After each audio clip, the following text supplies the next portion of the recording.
Critical Line Network, where insight meets analysis and where leaders and the American people come together to facilitate and foster healing, understanding, and growth through open, honest conversations.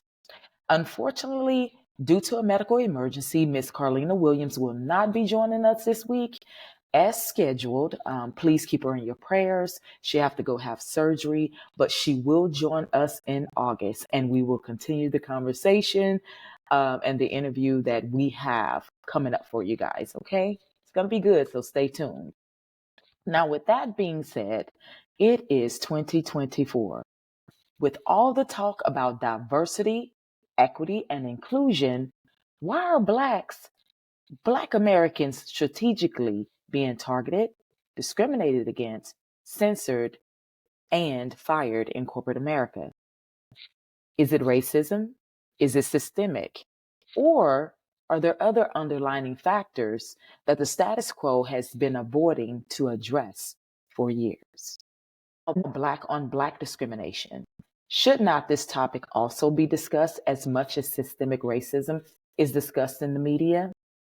More upcoming next on the Critical Line Network, where insight meets analysis.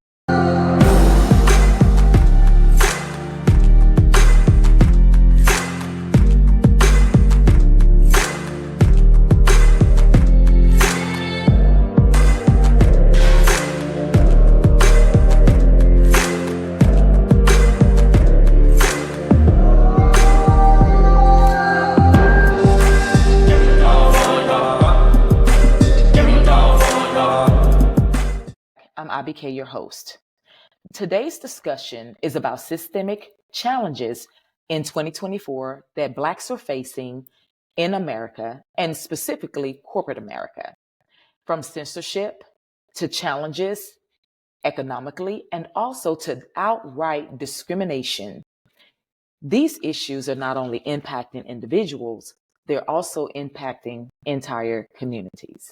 I chose to be a part of this current conversation in America, often because I believe that due to cherry picking, we elude what really the underlying issues are concerning censorship, discrimination, and down outright injustices in America and corporate America specifically.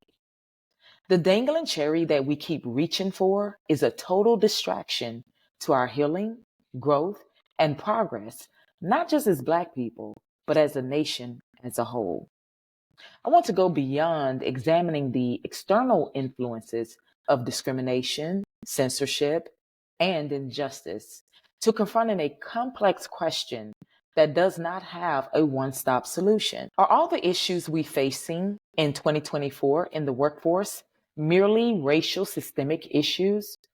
And if so, why do Black Americans perpetrate the same behaviors within the world of corporate America? And with all the consistent talk that has been wrapped around the issue of systemic racism for decades, why is the majority of Blacks moving backwards in downward spirals instead of pressing forward as a whole? First, I want to share with you a sound clip. Brianna Joy Gray, as you know, she was fired from The Hill for being accused of rolling her eyes and being insensitive while she was talking about the issues of Gaza and Israel. It left both the right side and the left side talking and speculating.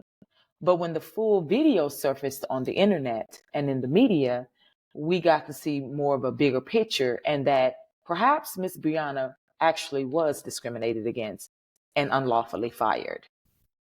We are very happy to be joined today by Brianna Joy Gray, formerly of The Hill and currently, most importantly, host of the Bad Faith podcast, which everyone should subscribe to. Bri, it's always great to see you. Always a pleasure, Crystal and Sagar. Good to see you. So I know you've told this story a number of times at this point, but I would really like you to go back a little bit. We played on our show the alleged eye-rolling incident, along with additional parts of that interview so people could get more of a fulsome sense of it and what you were dealing with there, which I thought was an impossible situation. But I'd love it if you could go back a little bit, because I think our audience is very interested in how these forces of censorship operate over time.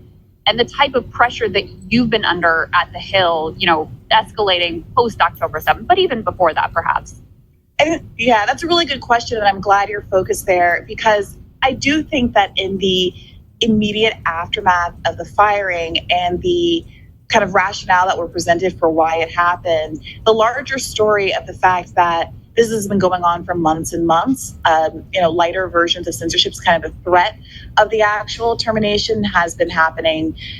So you're right. Before October 7th, there were tensions, but most certainly after October 7th, we all know that Katie Halper was let go from the Hill over a year before October 7th for doing a radar in which she described Israel as an apartheid state and cited innumerable sources for that claim, including B'Tselem and other sources within Israel. And despite the fact that she's a Jewish woman citing Israeli sources for what is broadly considered to be a widely understood and accepted description in the international community, she was told that for non-ideological reasons, right? They claimed it was for non-ideological reasons, that there was something about the form, the style of her radar that wasn't up to the Hill's standards, and that meant that she could never appear on the Hill again, not just as a guest host, but in any capacity. So obviously that makes no sense at all. And for me, the writing was on the wall. And when Katie and I talked about what I should do afterward and how I should conduct myself on the Hill afterward, it was very clear that the only justification for me staying there was to be a sort of a test case and to continue to press those buttons, and particularly the one about critical coverage of Israel, until what we ultimately knew was going to happen actually did manifest, which is that censorship would come into effect. For 7th, I've mentioned this in other places, but I think it's really important to note, there were very clear instances of ideological censorship, for example, saying that Norm Finkelstein could not come on the show. And there were softer versions of censorship where frequently the language Israel block would be used to describe our Israel coverage for the day. The idea that all of the news that pertained to what was going on in Israel and Gaza could be confined to one segment out of 8 to 10 that were filmed in a day. And when I push back on that, saying we never describe it as like a Tucker Carlson block or a COVID block or a Joe Rogan block or an economy block or Joe Biden block, any other of the topics that we cover, if there's an appetite for it, we understand what the audience likes and we understand the news value and we'll weigh those things and decide how to proceed accordingly. They said, oh, no, we're not really talking about an Israel block, I swear. But again and again, that phraseology would come up and speaking of eye rolls, everybody in the room would roll their eyes whenever I proposed topics that were related to Gaza. You have a black nurse that's giving a warning to other nurses about how they'll be treated in the industry. Let's go ahead and roll that. If you want to be a nurse and you're black, I need you to watch this. First of all, I've been a nurse for 10 years and I can say all the things that I want to say because I don't work for anyone else but myself and my friends. But let's get into that later.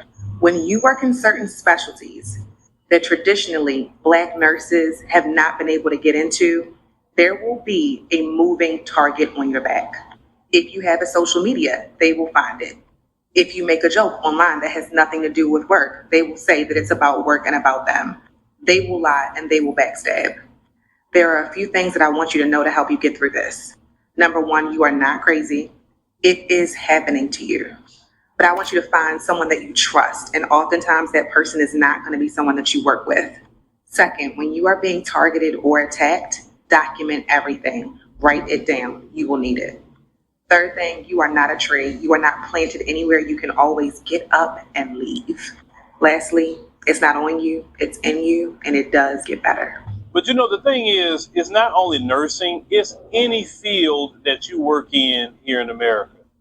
If you're working for the folks, you're going to be subjected to every single thing that she's talking about. Now, I will say, the more money that you earn in a profession, the more it's going to be on you.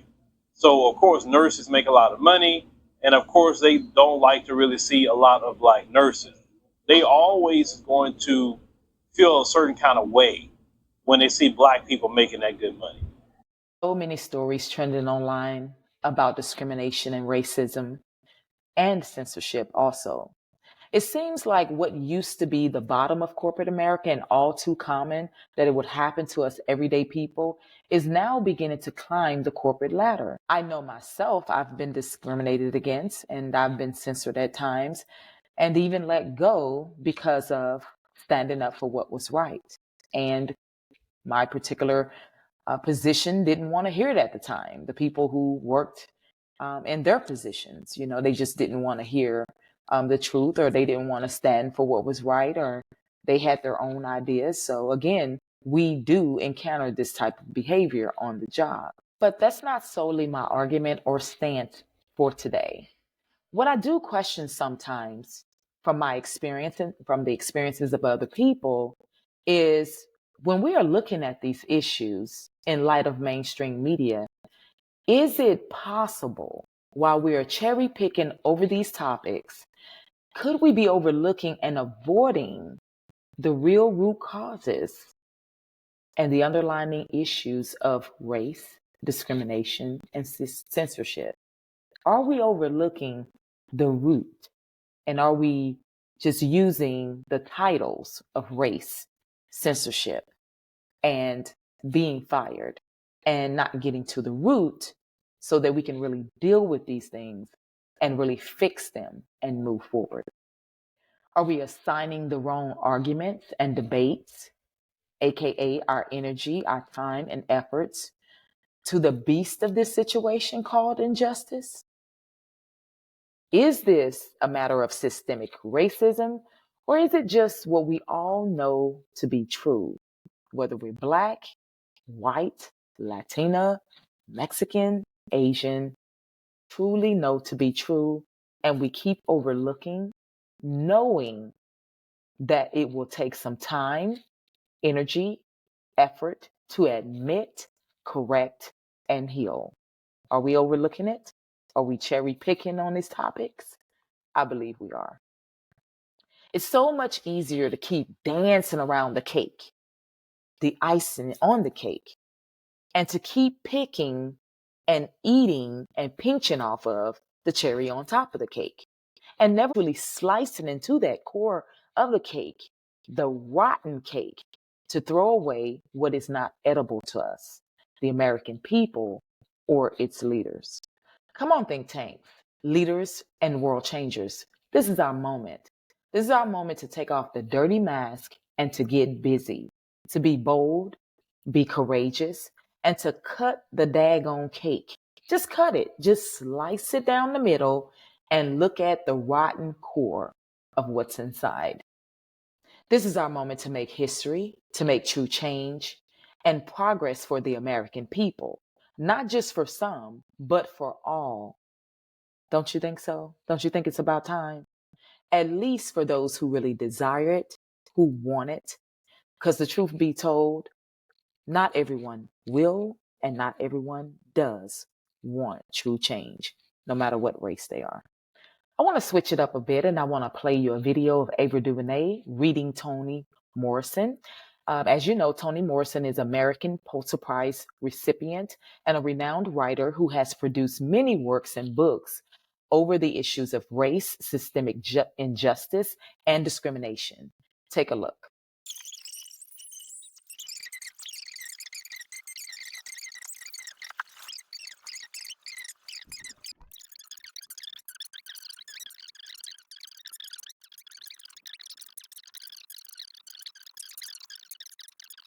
The very one dangling cherry, the very one cherry that has been such a distraction to our growth, to our healing, and to better opportunities for us as a country.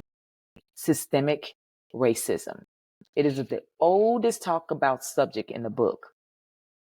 And I believe it's the cherry that we keep reaching for that won't allow us to cut that cake, to just slice it in the middle and to open it up and to look at what I believe is the true source of systemic racism, which refers back to what Toni Morrison was saying.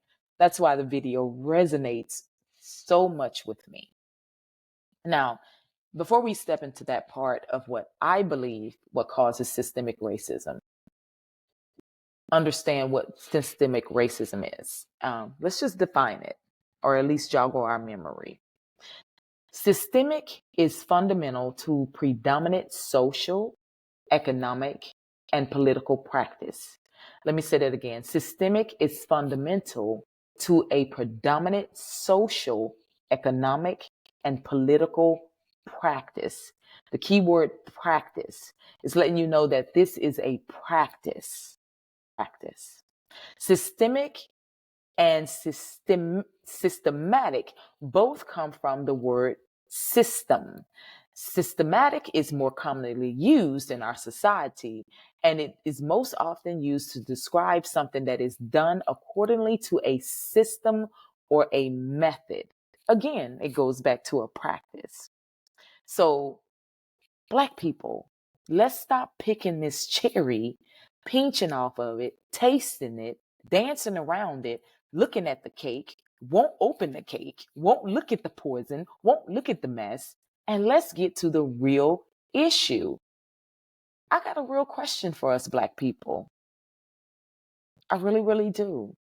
And the real question is this, something that I believe will help us heal the question. How do we stop the bleeding that we ourselves have caused to one another, working in the same systemic system or the same systemic environments, doing the same systemic activities that we hurl white people to do and to have done? It's not just about race. When we are all Blacks, whites, Mexicans, Asians, Latinas, Jews are working in the same system, perpetrating these same activities. See, I think God wants us to heal. I think God wants us to truly heal. But first, we have to be willing to admit it, what's in the core of that cake, and to do things differently. When I say, you say, well, how do we do it differently, Abike? What is your take on it? Well, let's go there. Number one, I believe entrepreneurship is that vehicle, building better corporations. It's not about running from corporations, because when you run into your own company, you're still a part of corporate America and you still have to abide by rules. But you get to do things a little bit differently. You get to envision things differently. So number one, entrepreneurship. Number two, if you choose to stay in corporate America, let me ask you a question. When are you going to stop being scared and use the gifts, the talents, the ideas, the vision that God gave you to just do things differently?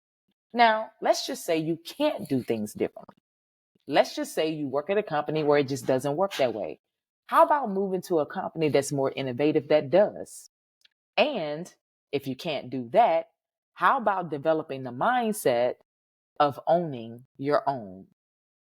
So ultimately, I believe that taking responsibility and realizing that you can't keep working in a system, perpetrating the same activities, and keep claiming that they are doing this to us, or that this system is doing it to us, and we are doing it ourselves by the activities that we take on in the workforce.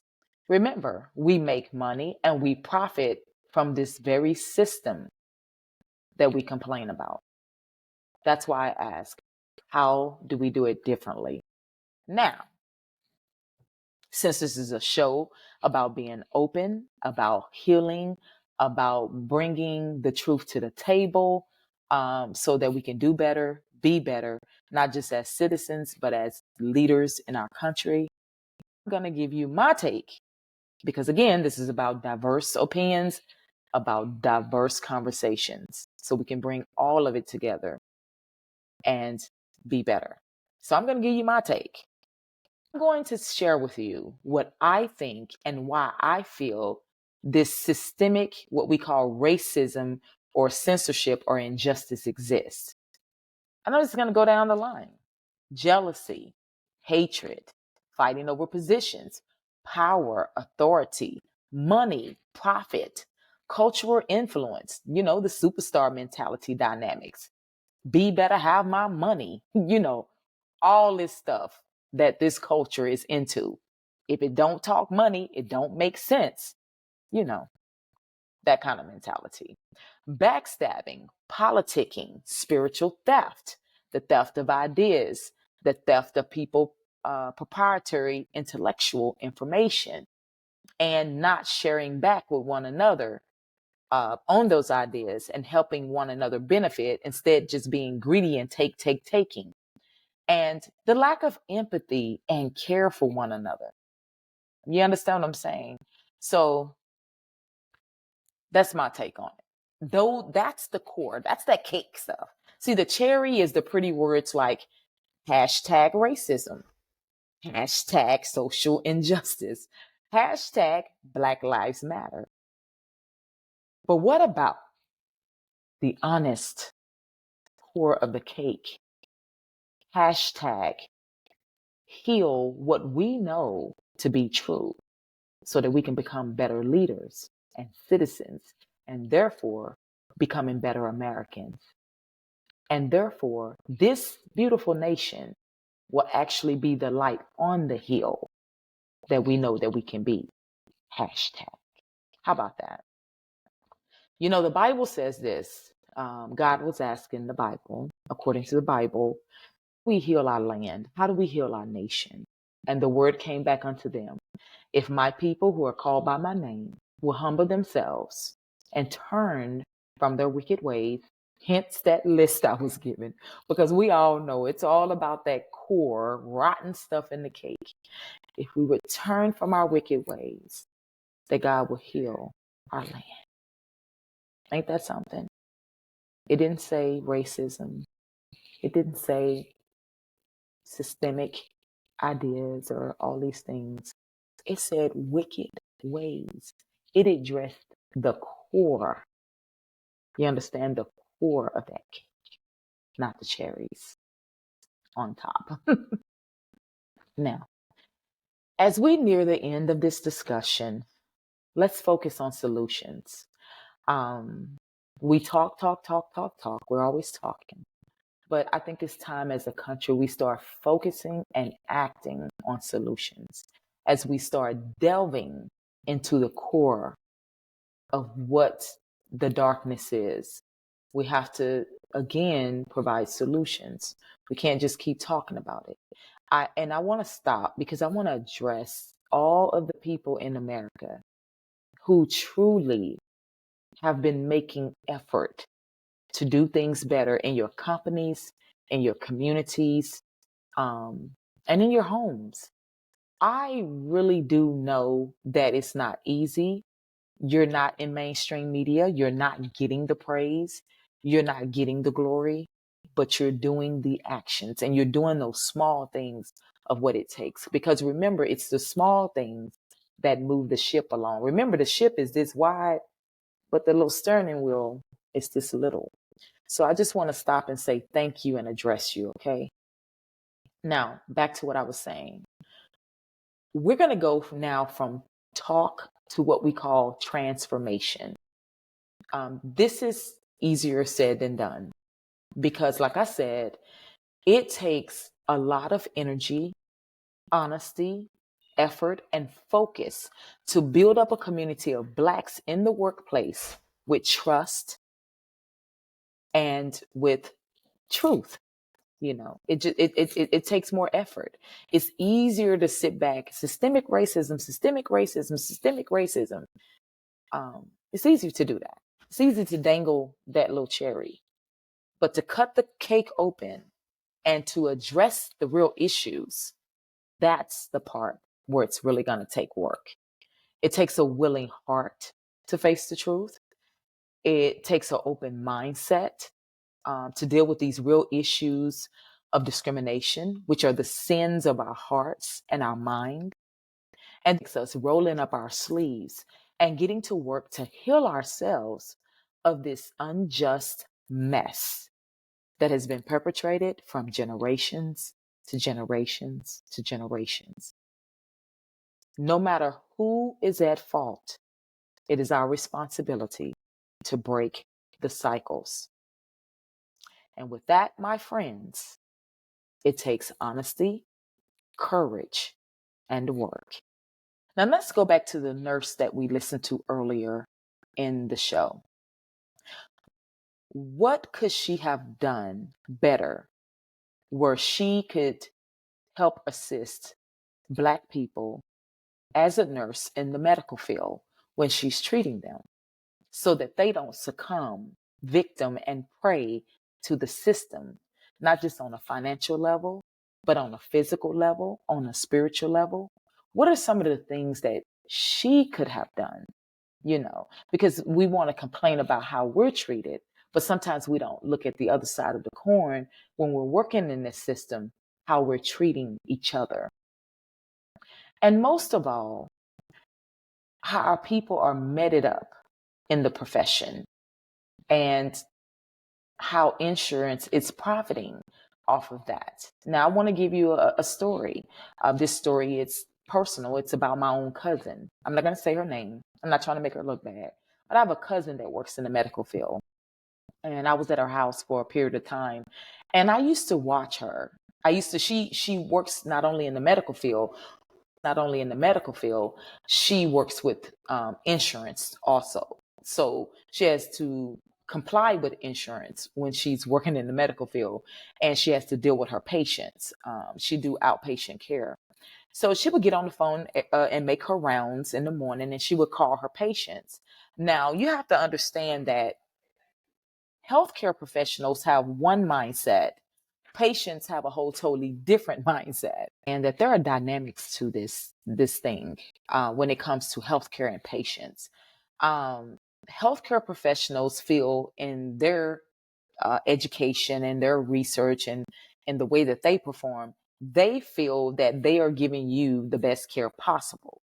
You, on the other hand, as the patient, you listen to your body, you listen to your mind, you listen to your spirit, and you may not always agree. And so I would see this played out when I would watch my cousin. She would call her patients or whatever, and they would, say, "Oh, I'm fine, everything's fine." And she would ask them, "Have you taken your meds for the day?" Because they have to ask this information for the insurance companies. Because again, this is what I mean by succumb to the system. If these people are not complying and taking their medications and doing what they're supposed to be doing, they can be taken off of various programs that they are in and various checks that they're getting to help support their disabilities, all because they're not complying. So they feel they have to lie and scoot by, and so my cousin would get off the phone and she would say, "I know such and such is lying because, I could tell she's lying and she's not really taking those meds and she's not doing what she's supposed to do." Now, in my mind, I'm not going to lie. In my mind, I would think to myself, what would you do if it were you?